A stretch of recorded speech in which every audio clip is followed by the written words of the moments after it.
हे असं माझ्याच बाबतीत होतंय का?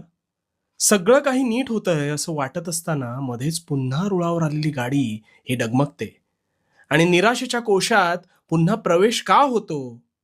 आता हेच सुरू आहे ना डोक्यात. आता ह्यातून तुला बाहेर काढतो, पण शांतपणे ऐक. आयुष्य म्हणजे चढ आणि उतार यांचा संगम असतो. तुला कधी दुःखाची झळ बसली असेल अथवा बसत असेल, तर ती सोसावी लागते.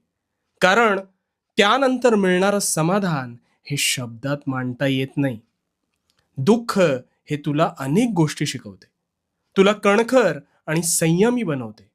पण लक्षात घे, सुख हे कधीच काही शिकवत नाही.